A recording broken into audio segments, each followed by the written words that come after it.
Hello and welcome to Searching for the Question Live. My name is David Orban, and I am very glad to have you all following the show on Facebook, YouTube, Twitter, where we are streaming. This means that you can ask questions or make comments, and if relevant, I will be very happy to bring them in the show so that together with my guest, we can comment and we can answer. You can also subscribe to the channel, of course, on YouTube and be alerted when we will go live next as you subscribe and turn on the bell icon. You can also join our Discord server where we are continuing the conversation on the various themes that we are touching upon. And the address of the server, if I find the URL that I need to display, there you go, is davidorban.com/discord. And if you find the content that I create valuable, you can become a supporter on patreon.com/davidorban. Today we are going to talk about the effectiveness of marketing and communications.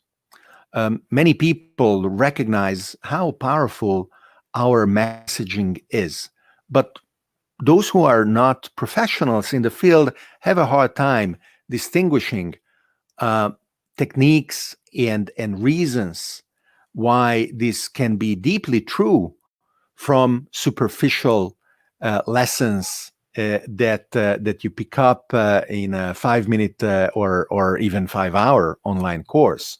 Techniques that may be valid today, tied to some of the latest platforms where you become suddenly the biggest TikTok influencer maybe, but don't have staying power.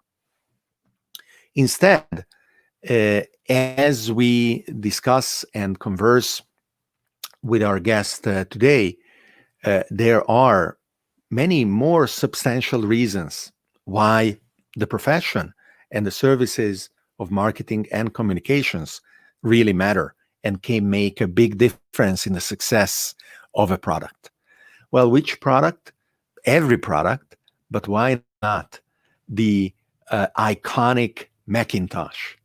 Because Andy Cunningham, who is here with us today on Searching for the Question Live, was part of the team, instrumental in launching Macintosh and making it the success that still is, and bringing Apple and Steve Jobs to the very well-deserved position in our memories with regards to Steve, who passed away, but very much still with us in the products that Apple is still producing with incredible success on a worldwide level. Andy, welcome to Searching for the Question Live. Thank you, David. It's great to be here. I like to start with my guests, asking them how they are and where are they in this crazy world, and how are they coping with what is happening with the pandemic. So where are you, Andy, and how are you coping? So I am in a little town called Alpine in Wyoming, just outside of Jackson Hole. Okay, so why don't I share my screen and let's go there. You are seeing Bergamo, which is in the north of Italy. And if we go to Jackson Hole, Wyoming, that is on the other side of the world, in the middle of some very nice mountains. Yes, the Grand Tetons are here. They're beautiful. All right. Do you go skiing? I'm not a big skier anymore because I blew out my knee a year ago. But it was Welcome great to the hiking. club. Yeah. That is what happens until we all decide that titanium is so much better anyway. So, well, so far I just have the old equipment. It doesn't work as well.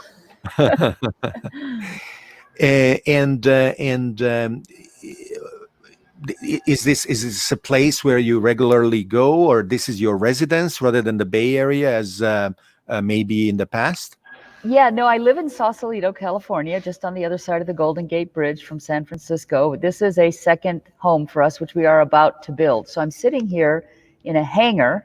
My husband's a pilot, and we have a couple of little airplanes. And so we flew here 2 days ago from Sausalito. Took 3 hours and 10 minutes in our little Bonanza. David, do you mind if I show the airplane? Can I Oh do no, that? please. Okay, so you can probably see there's the airplane, and you can see the mountains in the background. Oh, wonderful. So, so I'm in our hangar, which is being built. So Ah, that's yeah, great. Thank you for sharing that. sure. And do you have a pilot license as well? No, sadly I should, but I don't. My husband's been flying since he was 14 years old. He started with gliders when he was 14, and then moved into engine airplanes and all kinds of thoughts. So he flies all the time, and my kids are both pilots, which is great. But I'm just Nice. I'm an enabler.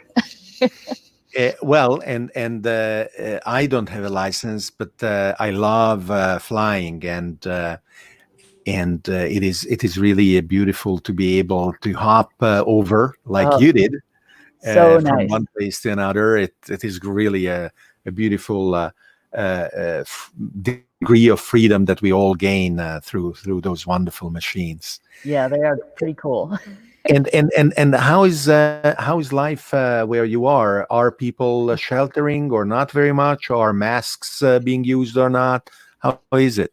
Here in Wyoming, I think there are fewer than 5 cases in this whole county that I'm in right now. So there was a shelter in place order for a while, but I went out to dinner last night, and the restaurant, there was no masks, no social distancing, tables close to each other, people at the bar.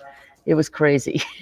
I haven't seen that since March 15th, so it was pretty Yeah, and and amazing. and, and our psychology it reconfigures itself so rapidly that when you see a scene like that, you recoil and you Yeah. say, like, "Wow, how is that even Yeah, possible?" what's going on here? Yeah, Yeah, yeah, I don't yeah. know. It's going to be very interesting to see the country open up, and I know some places are spiking again with COVID. So I don't know. Yeah. It's very interesting.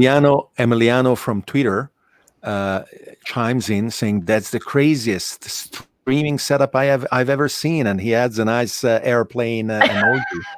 Well, I'm glad he likes the airplane. Yes, yeah, that we fly all over the place. So this is an airport community that we have here. So literally, you land at the airport right here, the runway, and then you taxi into your hangar, which is attached to your house. So it's quite Wow. cool. As well as you'd better like the noise of the engines. Yes, there's a bit more noise here than in a golf community. That's right. So let's jump to the beginning. Did you know you wanted to do marketing and communications right from the start? Not I didn't know it was going to be marketing communications, but I knew I wanted to write. So I really, really loved writing even as a kid, and just got really into it. And I ended up working for a magazine. Was my first job. I actually wrote about truck maintenance. If you can, what an exciting topic, huh? So I had that job, but then it really didn't pay very well, and I really didn't like writing about trucks. So I looked around for another job, and I ended up getting recruited by a public relations agency called Burson Marsteller. And I took a job there, and I had the most amazing experience working in their technology group. And this was in the early 80s.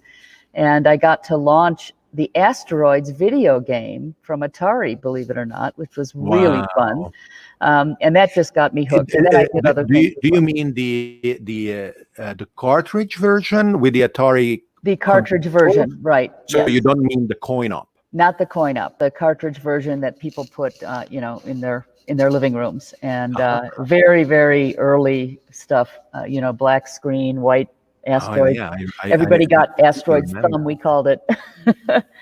So Eh, it eh, was and fun. and you know it is very nice because there are two reasons why those games are still making an impact, and one of them is that um, kids today still like to play those games in an emulator, and Hmm. and it is possible to do that in many different ways. and then it is really a different experience.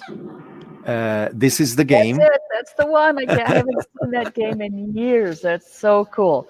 I used to That's play it all right. the time. We ran a national contest here in the United States for kids, essentially, to see who would win. And there was a young man who was, I think, 13 or 14 at the time he won. His name was Andy Breyer, and he was just an amazing asteroids player, and he won a big prize, and he was very proud. And the local news came out and did a big story on him, and it was really fun. And the second reason why these games are also played today is because AIs are playing them.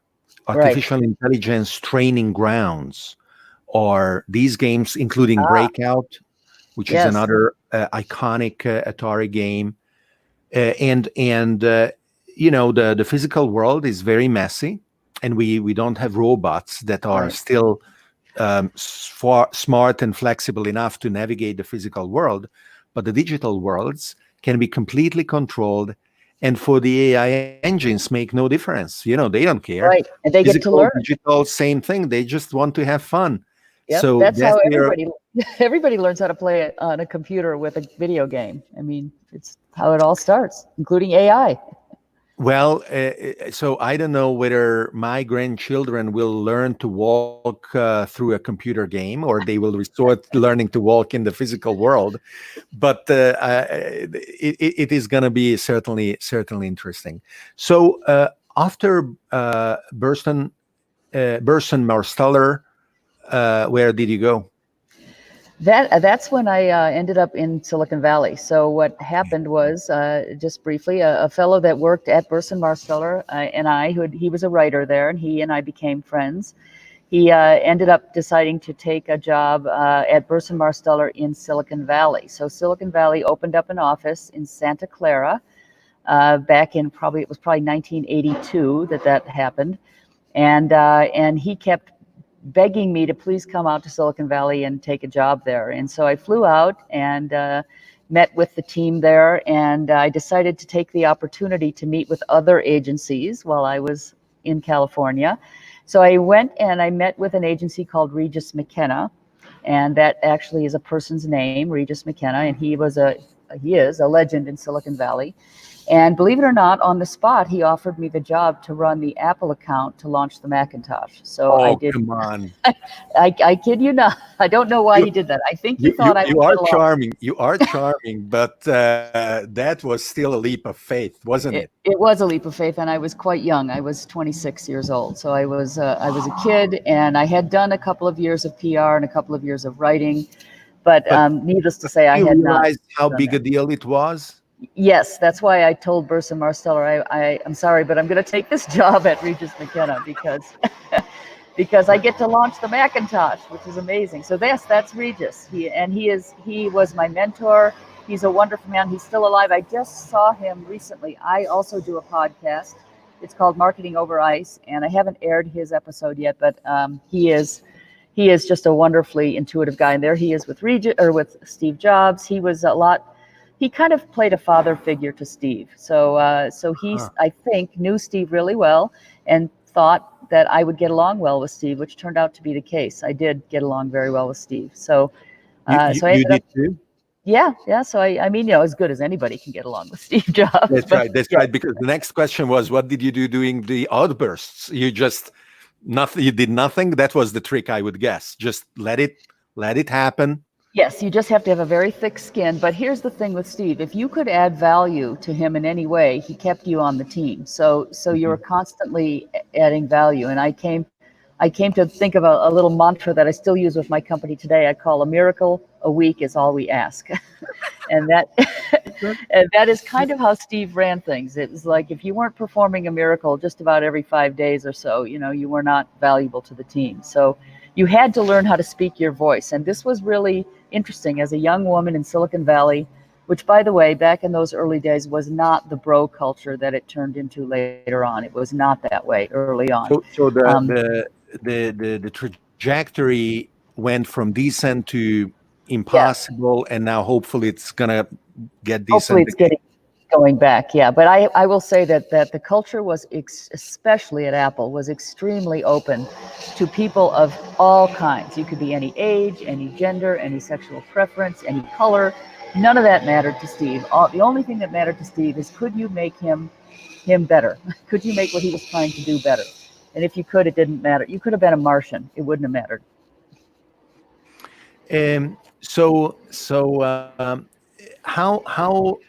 How much time did you have to wrap your head around Macintosh, which was revolutionary at the time, before the launch actually happened?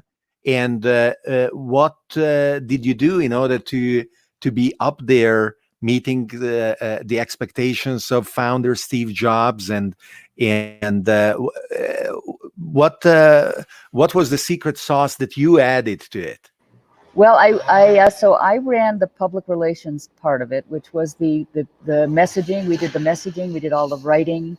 We did all of the press materials. We did all the relationships with the press. We did the actual launch that happened on January 24th, 1984. And I only had about 7 months before the launch. I landed in California, and then 7 months later, the launch happened. So literally, I dove in. I was working there was one other woman at Regis McKenna who was a little bit younger than me, and she was the only person on the account when I first got there. And she and I just became like a partnership. We were like joined at the hip. Her name was Jane Anderson. She was awesome. She is awesome. And basically we wrote a launch plan. So we sat down, and in the first month we wrote a launch plan, and we went and presented. Regis didn't want to see it. I guess he felt confident that it was going to be okay. We went and presented it to the head of marketing at the time, a man named Mike Murray, who was a great guy. We presented it, just the two of us. We had no idea how much it would cost to do this, and no idea how many people it would take to do it. But we presented a budget of $500,000 for the next 6 months. And his response to us was, "How much more do you need?" So we basically got to do exactly what we wanted to do. And what we did is we chose 100 journalists and influencers. So we picked 100 people, and we gave each one of those 100 people a full day at Apple alone by themselves with the entire Apple team. So they had an hour with Steve Jobs. They had an hour with John Scully, who was the CEO. They had an hour with the Macintosh development team, with the factory people. They basically had 8 hours in Cupertino at Apple headquarters, and there were 100 days of that. So we got all of those. Rolling Stone ended up with one of the most amazing cover stories. We wound up with, I don't know, 6 or 7 different cover stories as a result of that work. And it was an incredibly successful launch. It was, we were everywhere. The messaging that we had developed was everywhere. The picture of the Mac was everywhere. Steve was everywhere. It was quite an experience. And how was it to coordinate with the other teams? Because of course, PR focuses on let's say that your channel is represented by journalists and influencers, who are of course a difficult and complicated herd of cats to try to shepherd, and then you have to make sure that everything forms a coherent whole with the rest of the marketing efforts, like, for example, advertising or branding, and the collateral and packaging and all the other things that go about it. So how did you achieve? Because for me at least, Apple, the Apple brand strongly represents consistency and coherence, right? So I did through the years perceive that the different parts of the organization would work together, but of course that is just from the outside. From the inside, it must be sometimes much more complicated than that. Yeah, so let me address that on 2 fronts. There's a structural thing that was going on at Apple that helped that. And then secondly, there was the overarching strategy. So I'll just start with the strategy because that's the easy part. Macintosh is a cult. It always has been, and it still is. I think that Tim Cook has lost a little bit of the cultness of it because it's so big and so successful now. But literally, the idea. Emiliano actually says that according to him, Apple is not a products company anymore. Cook is more services oriented. Excellent point. Excellent point. So Cook is also not a visionary and not what I call a missionary in my language. He is a person who is an amazing steward of the assets that he was left. Absolutely no question about that. He's turned that company into, one of the world's most valuable companies. But the product vision and the next big thingness is completely gone out of Apple, which is unfortunate. But it had a pretty good run, you have to say.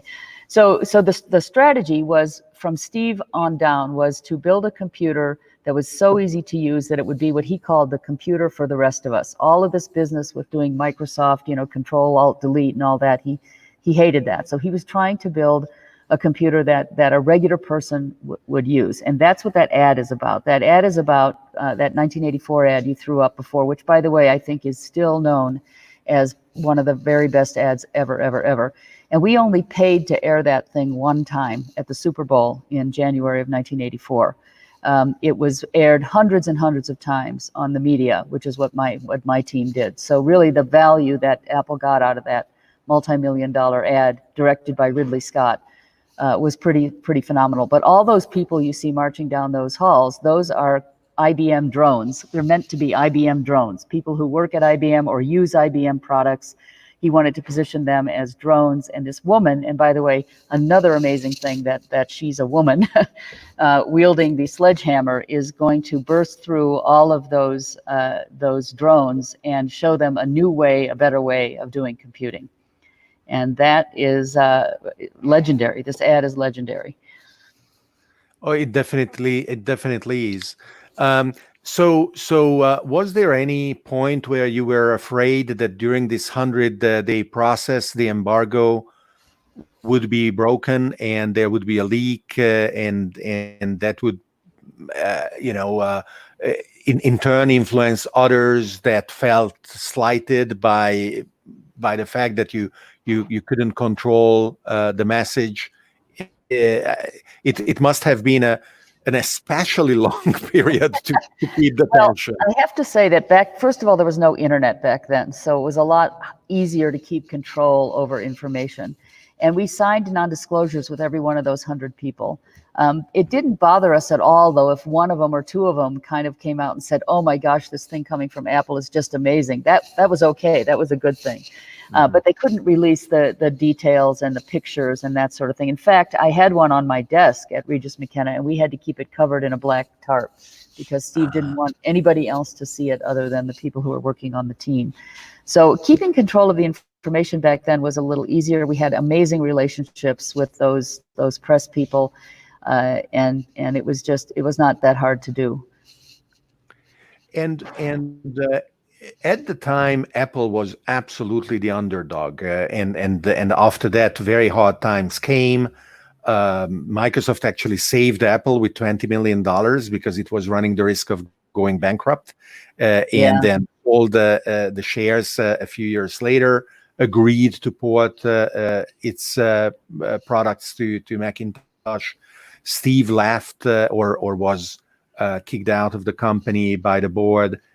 And then famously was brought back because Apple couldn't exist without him at the time, at least. And were you following the account for a long time? Or? So I worked with Steve at Apple for 2 years, right up until the time he got fired. And when he got fired, I decided to start my own agency because it was a good time. Because I know this sounds weird, but I was on the wrong side of the political equation because I was on the Steve Jobs side, and there was a big political battle there. By the way, I was friendly with John Scully, and I love John, and he was very friendly with me. But politically, I was just on the wrong side. So I said, this is a good time for me to start my own firm. Regis was really open to that and let me use the office at night. And so he was great. And I started my own agency, and literally 10 days into starting my own firm, I got a call from Steve asking me if I could help him with a press conference that he was about to do that morning, about an hour later, in the backyard of his home in Woodside, California. And so I drove over there, and there were 50 or so business press people walking around his backyard. We're talking Fortune, Forbes, the Wall Street Journal, Herb Kane from the Chronicle here in San Francisco, just everybody who was anybody in the business press. Steve had called and said, please come to my house. I'm doing a press conference today. So I kind of get my way in there. I walk into the house, and Steve is sitting on the floor with 7 other people who were Apple employees. And he looks up at me and he says, I'm going to do a press conference. Can you help me? And I said, what are you going to announce? And he said, I'm going to announce that I'm starting a new company. It's going to be called Next. And I'm taking these 7 people with me. Oh, and I'm also going to talk about what a jerk John Scully is.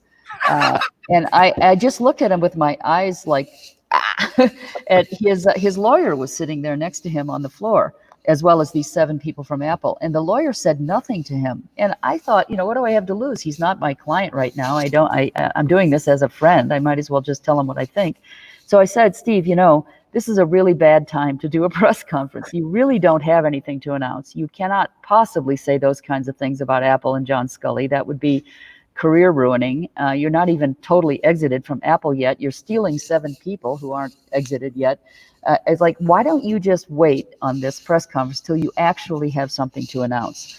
And so he sat there very quiet, because when you told Steve something he didn't like, he didn't like it. But he sat there quietly for about a minute.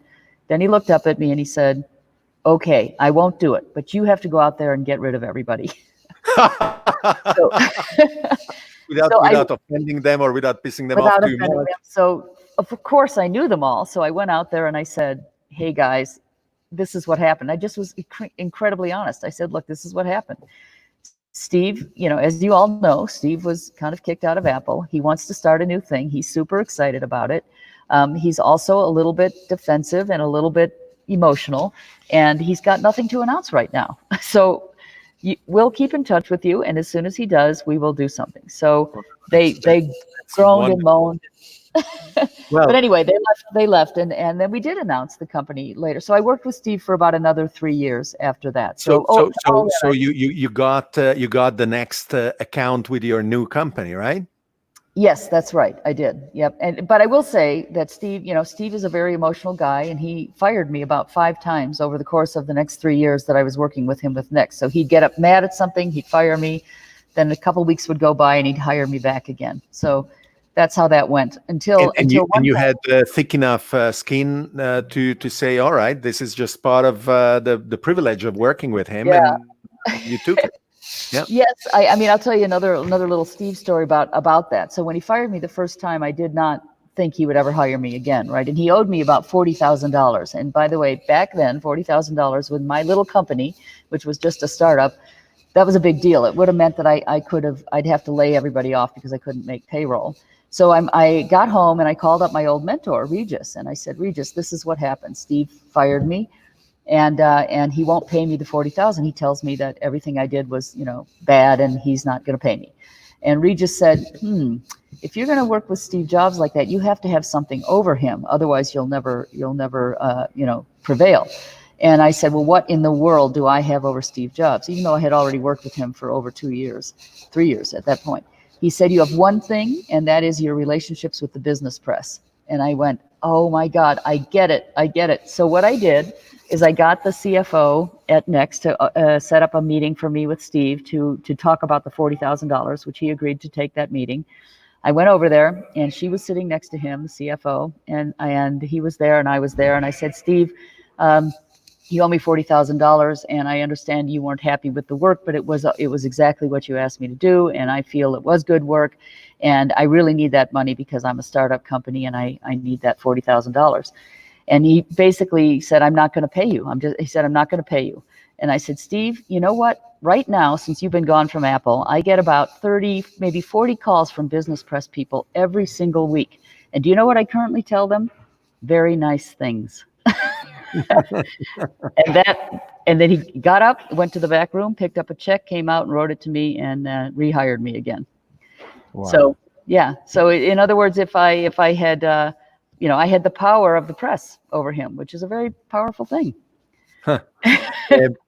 Emiliano is asking if you appear in any of the movies shepherding Steve around. I am in one of the movies. So the last one, the one that Aaron Sorkin did, it's called Steve Jobs. Yeah. There's a character in there who plays me. She's played by an actress named Sarah Snook. And she's the one. It's not a big role, but it is a consistent role. And she wears the headset all the time. And she's in many of the scenes. And she is referred to often in the movie as the other Andy. So the Steve character will say, "Give me Andy in here right away."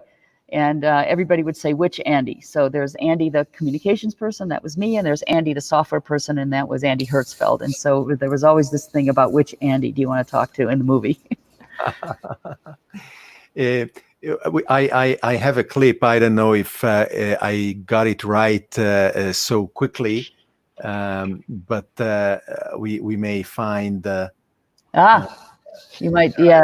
That's. I don't know if this is you. That's Andy Hertzfeld, and that's the Steve character, and that would be Joanna Hoffman, her character. There. Okay. Yeah. I don't know if you're going to see me there. I mean, I definitely a minor character in the. There I am. That's me right there. Okay, with the headset? With the ponytail. Okay, there you go. Steve?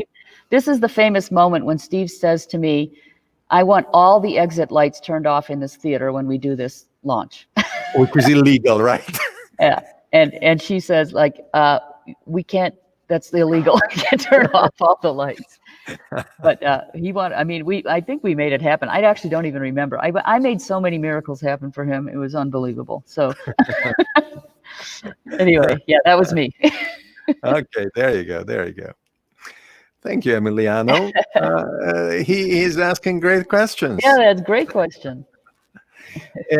So these were incredible opportunities and experiences that both formed you as well as gave you a chance of delivering concrete value to your clients.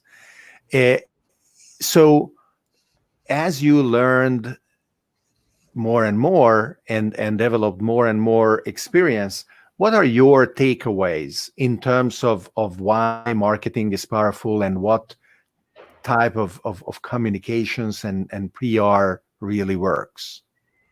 Sure. So I have to start with a concept called positioning, which is what my book is about. It's a book called Get to Aha, and it's all about positioning. And that is the magic of marketing. It's positioning. And I'll tell you, not only do I know this because I've been practicing positioning and I developed this framework over the last several years to do it, but I learned this early on with the Macintosh, because the reason Steve got fired from Apple is because he mispositioned the product.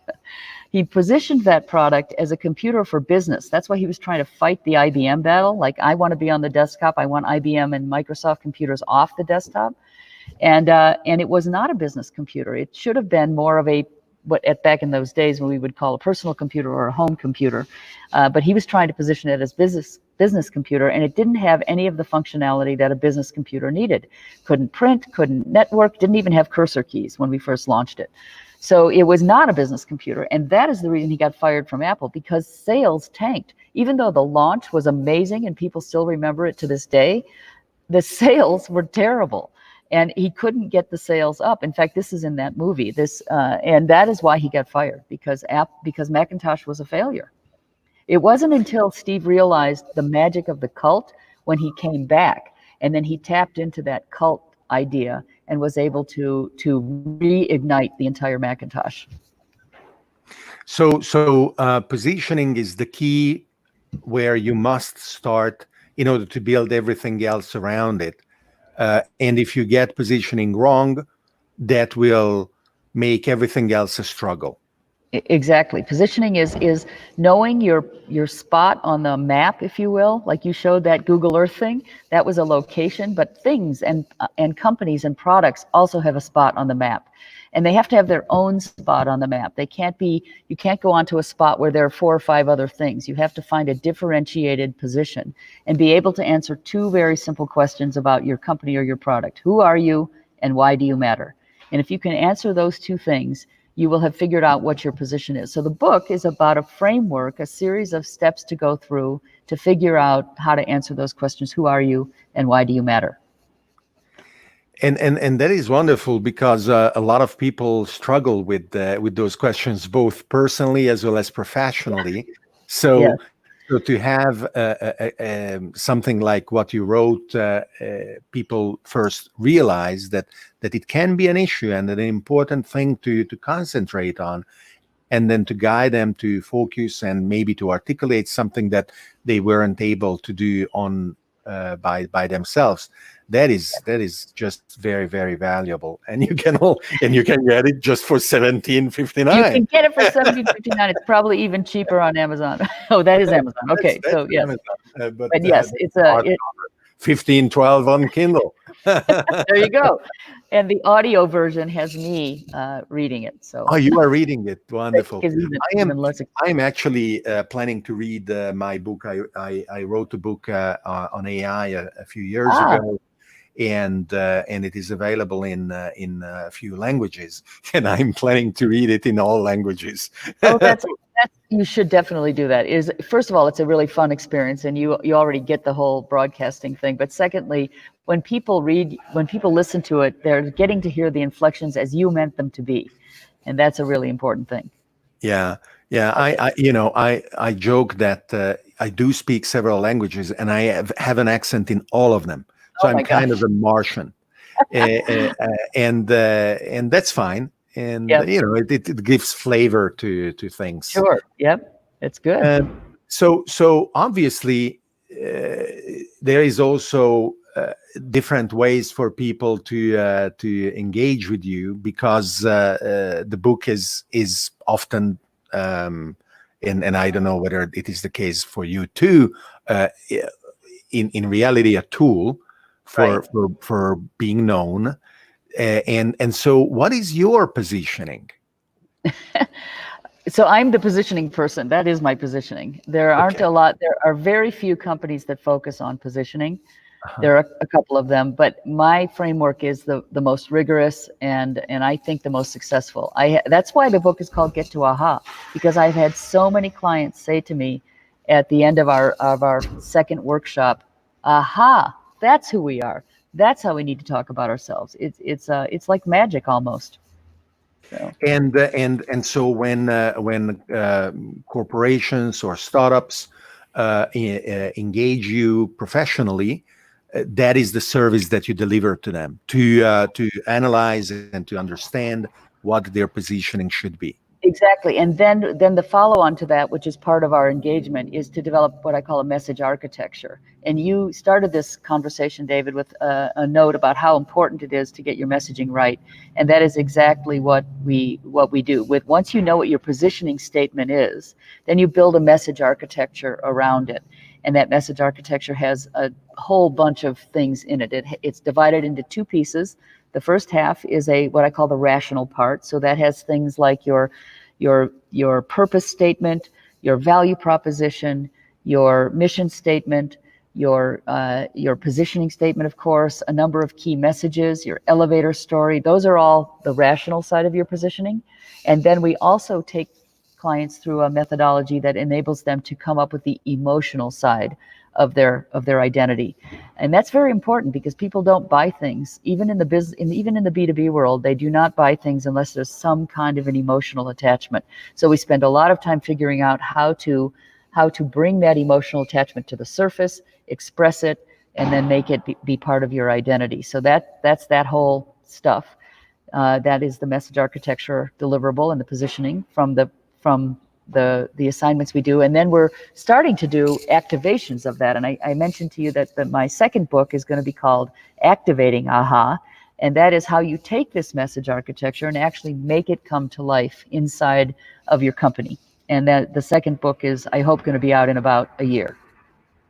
And if I search for it on Amazon, You all won't kinds find of it. other stuff come out, like AHA sparkling water, but not the book yet.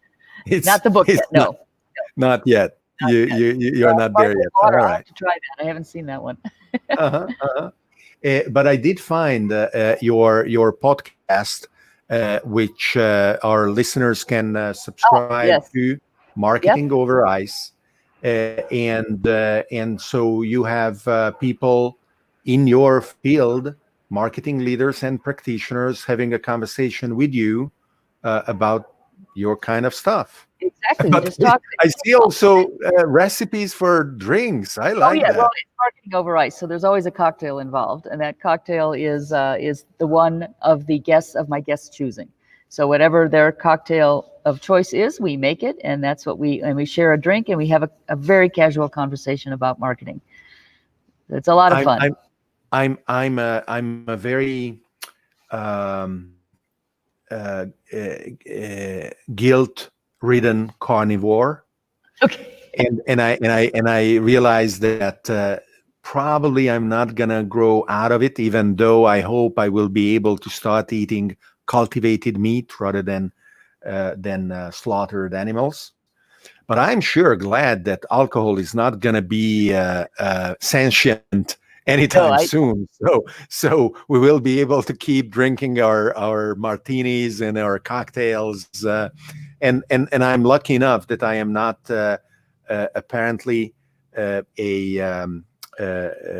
person. My biochemistry is such that I don't become an alcoholic. I sometimes I realize that I am drinking too much, and then I just stop, and I can, right? it's great. So Yeah, it can be a very dangerous situation, but no, we try not to get into the danger zone on marketing over ice. It's just one cocktail, and usually the guest is talking so much that they don't even drink it all. okay. So Emiliano confirms he just subscribed to your podcast. And I'm not even paying him, right? So there you go. That's great. So the Apple of today, many questions around it. Obviously, a huge financial success, Right. A very interesting set of challenges to navigate, quite successfully. The logistics complexity of a product line that is always either too simple, too few choices, or too many choices. The ability to produce high quality and managing the expectations of the fan base. Yeah. But at the same time, also undeniably, somewhat of a big brother now, where you have Good comment. it, when Apple was running the first advertising campaigns, after Steve came back with the silhouettes of people to the Yep. crazy ones, it was still fairly believable to play the role of the rebel.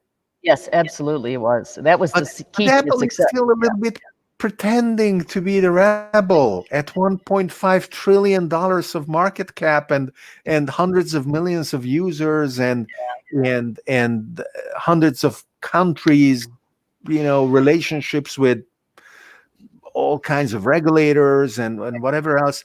It is, the positioning is not reflecting reality. Yeah, I think, as I said, I think that Tim Cook is an amazing steward because he was able to create that kind of value out of the assets that he was left with, which is pretty darned amazing, I have to say. But basically, Apple's lost sight of who its tribe is, right? It's almost like if I were working with Apple today, which I am not, I think it would be really fun to do a big campaign around the idea that the rebels won. The rebels won. And if the rebels can win in this scenario, the rebels can win in any scenario. That's very nice. It would be really a fun campaign because that's what it was all about early on, was the rebels. And now Apple is so big and so powerful. And I've left, Emiliano says, because there's no more need of geniuses at Apple, and he was the last to represent the Jobs legacy. Yeah, and I think there also with Johnny Ive, there was an incredible yin and yang with Steve Jobs. There was a relationship there and a thing that worked really, really well that just wasn't the same kind of situation with Tim Cook. And Tim Cook is a very different person. He wasn't the same visionary that Steve was. So, But I think there's a lot you could do with Apple with the great success they've had. They're so successful. It's hard to say they did something wrong.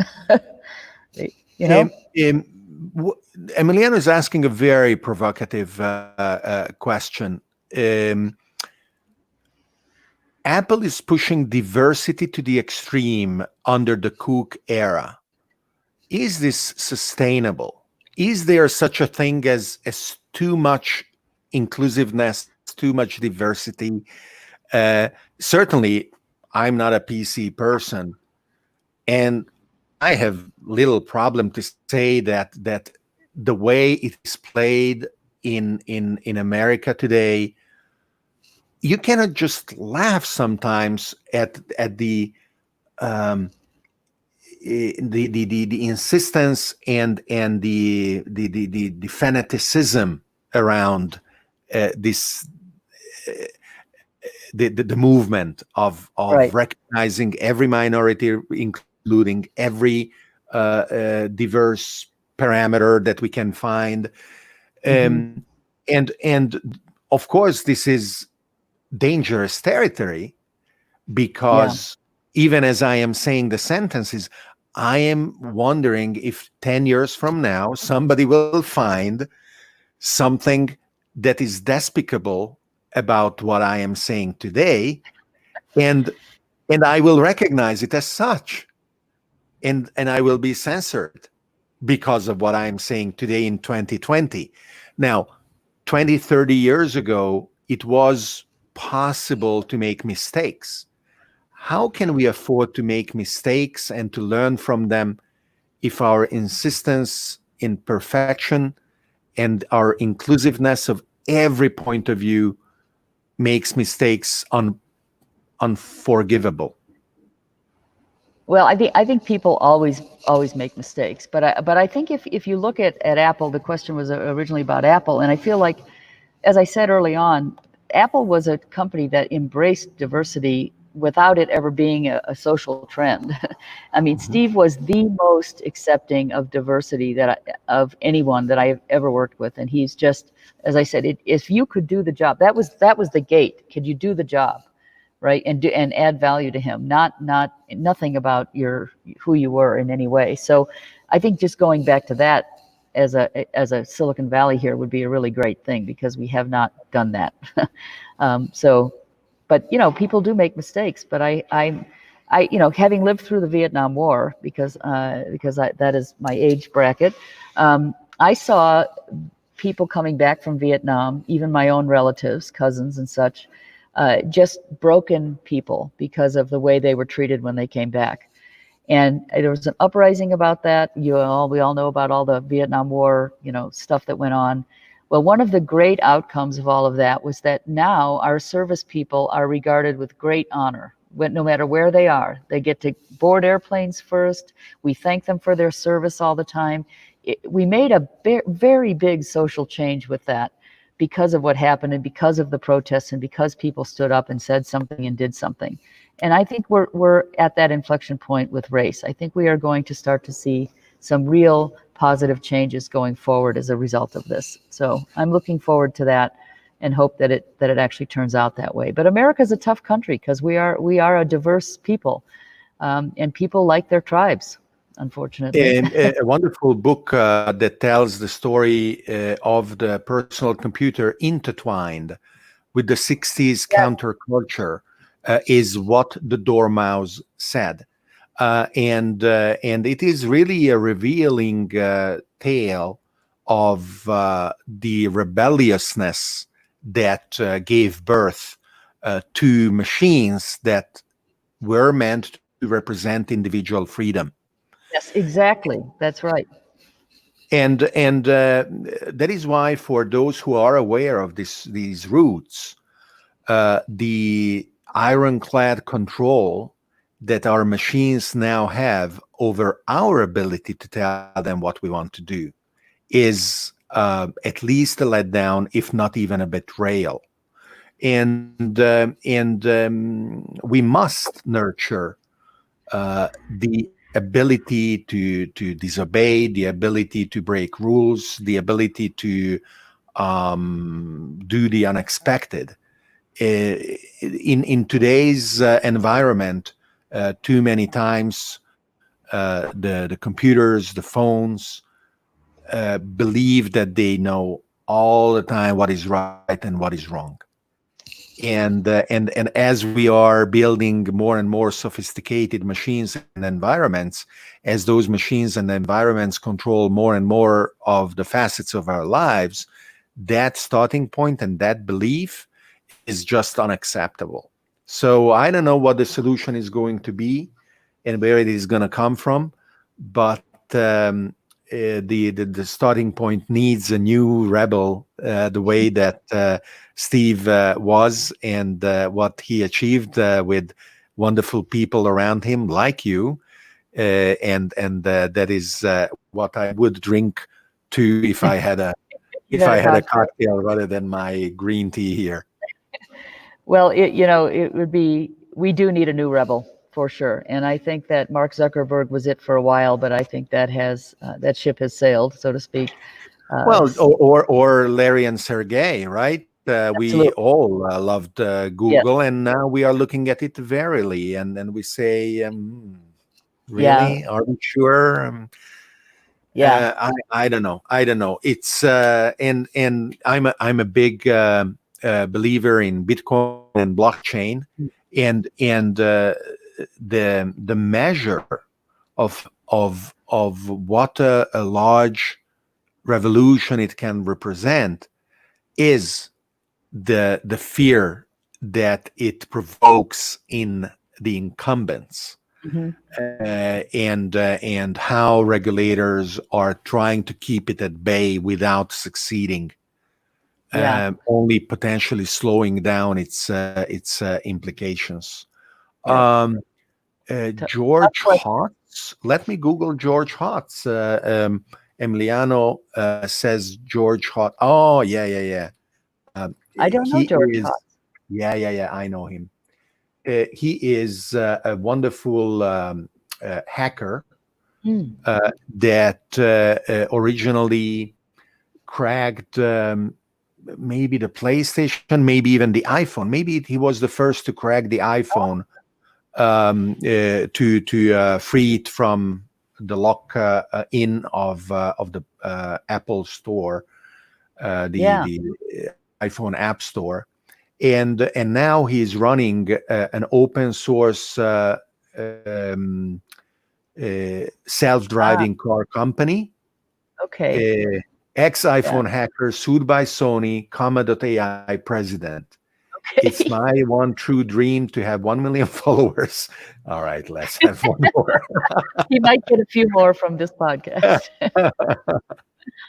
And he's great. He really looks at code as a tool of liberation, and comma.ai, which is his company, is building a retrofit for cars that can make the cars self-driving cars, even if originally they were not.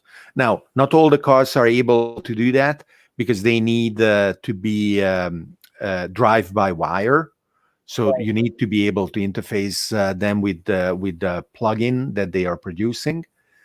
But certainly that is going to be a big battle. Autonomous machines, whether it's cars or not, it doesn't matter what they are, but autonomous machines, are they going to belong to a world of tight and definitive control, where we just give ourselves over to them, literally, as our lives will depend on their performance, and are they going to bring us to the police station because they believe we are a criminal and they received the notice and they obey that?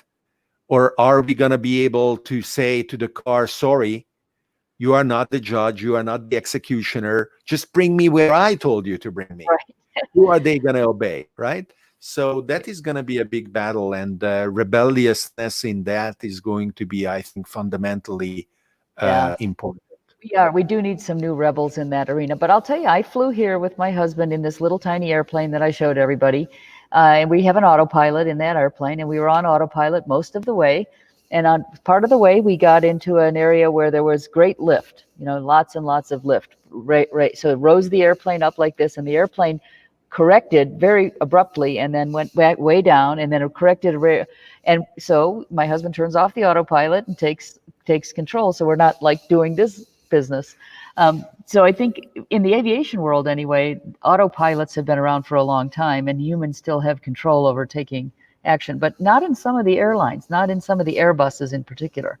Well, there are many things, and neither you or I mean, I know little about it, and we could call your husband over, and he would have a lot to say about it. But certainly, private aviation wasn't able to liberate itself from the bureaucracy because any mistake when you pilot a plane is deadly. Right, exactly. Right? And I launched an airplane, David. I don't know if you saw that in my bio, but I launched a new jet called the Eclipse 500, which essentially defined the very light jet category. It has since gone bankrupt because that's what happens to all pioneers who start categories. But it was a great run for about 12 years. And wow. And yeah, it's so the next opportunity is going to be for drones that fly with people inside. Yep. And then there will be a very delicate balance between just giving yourself over. You tell the destination on your smartphone, and that's it. Right. On one hand, on the other hand, you prove on blockchain that you have a license, and then the drone will allow you to do something if it has controls that allow you to fly it. And in the middle, whatever else can be found as positions of or positionings that allow those companies that embody them to survive and to sustain. It's going to be very interesting. And Steve Jobs, of course, doesn't want them. Steve says, I don't want self-driving heavy things over my head. And that is why he's burying them underground with a boring company. Many interesting things. Yeah, you mean Elon Musk? Elon Musk. Is that who you mean? Yeah, that's what I meant, obviously. But Steve, he is the new Steve Jobs type. Yes. Yeah, he's definitely a Steve Jobs type. Yes. So, Andy, this was a very fun conversation. Thank you. Between almost the three of us, because Emiliano contributed with a lot of cool questions and remarks. So, thank you. Thank you, Emiliano, and thank you very much, Andy. Looking forward to seeing your next book, and in the meantime, your podcast will be fun to listen to as well. Thank you so much, David. It was a real pleasure to be with you today. So thank you, everybody, for following Searching for the Question live today with our guest, Andy Cunningham. Please feel free to subscribe to our YouTube channel. If you speak Italian, you can also go to davidorban.com/YouTube Italiano and listen to the equivalent, which is Qual è la domanda? What is the question? Because Searching for the Question would have ended up to be too long in Italian. And as I mentioned, on patreon.com/David Orban, you can decide to become a supporter, a patron. Actually, we have 4 different tiers: fan, supporter, sponsor, and benefactor. So you can decide what is the right level. And I'm looking forward to the next episode and having all of you here with us in these fun conversations.